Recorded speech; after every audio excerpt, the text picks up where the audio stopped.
You've probably read about the Greensill capital scandal, where David Cameron is reported by the BBC to have walked away with £10 million for 2.5 years' work as a part-time advisor. Now, what this dirty story shows, what I want to use it for, is to illustrate again how the government is your enemy. Specifically, I mean that in specific terms, that the state's interests are hostile to yours and yours are hostile to the people who run the state. In particular, what I want to look at is a drill down into how a government financialisation of the economy, printing and lending money into the economy, impoverishes you. Now, I'll leave some links below. Now, but the summary is this story begins in 2010 to 16, where Cameron made Greensill, Lex Greensill, a Crown representative on supply chain financing, just as Greensill was setting up his own big supply chain financing company.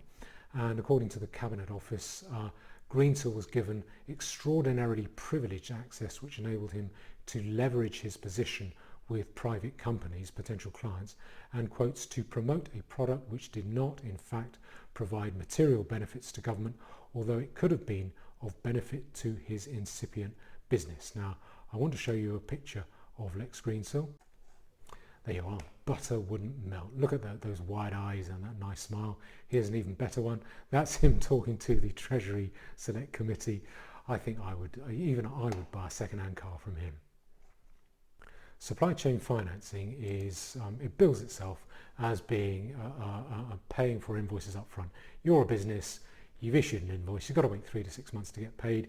Greensill will come along and hand you the money now, and they take a cut, and your cash flow looks good, and you're in profit. But no, wrong answer. You don't need a mega court in order to be able to do that. That is as old as the hills. It goes back to the medieval trade fairs. You turn up, you don't want to take gold there, so you just issue an IOU. These are called bills of exchange. Google bills of exchange, Google the real bills doctrine, or the law of reflux.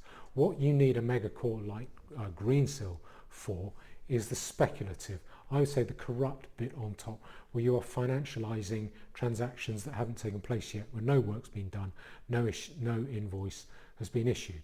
And that's what Greensill were doing. They're handing over money for business that might or might not happen next year. And Greensill himself said that a client only had to state it expected to make the sales at some future point, and Greensill was not obliged to make checks. So Greensill is handing over tens or hundreds of millions of dollars at any one go, billions of dollars, and not obliged to make checks. That says something fishy to me about that business. Now, that model probably works okay during the good times when business levels are stable. Well, the client business is probably going to do the same amount of business next year that it did last year, but a bust is pretty much guaranteed if there's a recession, if there's some kind of credit crunch, and then you are going to need a government bailout in order to get you over the hiccups, in order to keep the music playing. So a government bailout, a government guarantee, that is built into the business model. So enter the UK government and David Cameron. And you can see why he might have got $10 million as a part-time advisor with no executive or board responsibilities whatsoever. According to David Cameron, he was simply a former PM who walked away with his address book, and he's now going to work that address book. During his time, and it did work, during his time the Audit Office said that the Department for Business showed an unusual level of interest in Greensill's accreditation. Cameron tried to get the Bank of England to sink $10 billion into Greensill.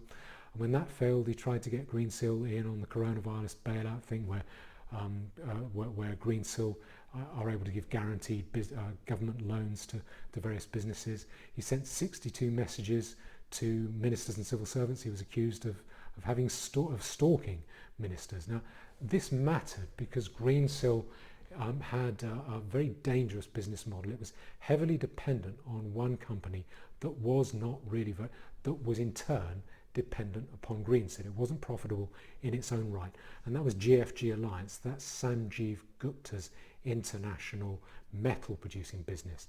Now, and Greensill did is reported to have done £5 billion worth of business with Sanjeev Gupta, and you and I, we are on the hook for about £350 million of that. Now again, according to the BBC, Gupta, he made his money in dependence upon Greensill. What he would do is he would take over metals plants that were going broke, probably should have closed, but he would make them look profitable by going to Greensill and saying, pay me next year's or pay me these future invoices that I might issue, pay them up front.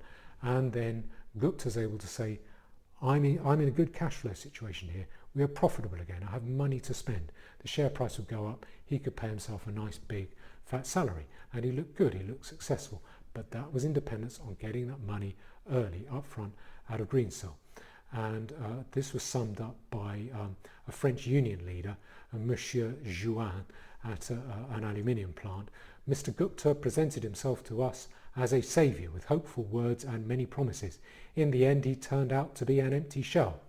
So you can see why I think this was more like a joint venture between Sanjeev Gupta and Greensill, with Cameron as an accomplice, to profit from juggling finance, from guaranteed loans, with unprofitable steelworks as the vehicle for that. So you rake in profits while it lasts, and you hope for government guarantees, government bailouts to keep it going when you hit tough times. Hence the need to rent an XPM and his address book fairly early on. Now I want to show you a picture here of Cameron with Greensill. Now if you look at that, I would describe Cameron as being ingratiating and deferential and awkward. I would say Lex Greensill, he's the one who's in control there. I could be wrong. He looks to me like he's suppressing a little bit of duper's delight about the situation he finds himself in. But again, I could be wrong there. And even though the business failed, this approach worked. Lex Greensill is opulent by my standards. He, in 2019, a little bit before his business started getting into trouble, he sold $200 million worth of shares in his own company. And David Cameron, if you've got $10 million, he's walked away with that. He's not going to pay any, he won't pay any of that back. I don't think he's going to get into any trouble from any one of the 8 official investigations into Greensill. His confidence is evidenced by his statement to the Parliamentary Select Committee that there are important lessons that need to be learned. Yeah, so he does it. We've all got to learn the lessons. Now, this is not about running down Cameron or Greensill. I think Cameron's reputation looks like dirt to me as a result of this. But what I want to, the reason for doing this is to describe to talk about government financialization of the economy, printing large amounts of money and lending it into the economy so there's always plenty of money for businesses to borrow at very low interest rates. What that does, and that money doesn't go into production, that goes into assets. It boosts asset values, share prices, property prices, at the expense of the rest of us. And it also means that businessmen they'll find they can make much more money juggling finance than they can producing, doing anything productive, so long as they can get close to government, which is the fountainhead of that finance. And the best people to get you close to all that money are the people who used to run government, i.e. ex-politicians. My overall point here is that we need to lose our adolescent dependence upon the state. The state is our enemy. It funnels money out of wealth, out of your pocket and into the pockets of the rich and of the people who run the state. That doesn't change simply because a welfare check lands on the mat every other Thursday. Our passivity, our continued passivity here makes us like abused children, always running back to the abuser for protection from the abuse. And like all abusive relationships, it will come to an end eventually. But we're going to be much better off if we can face up to that problem and be comfortable and decide to end the relationship with the state sooner rather than later, or at least accept that it is going to end at some stage. Thank you.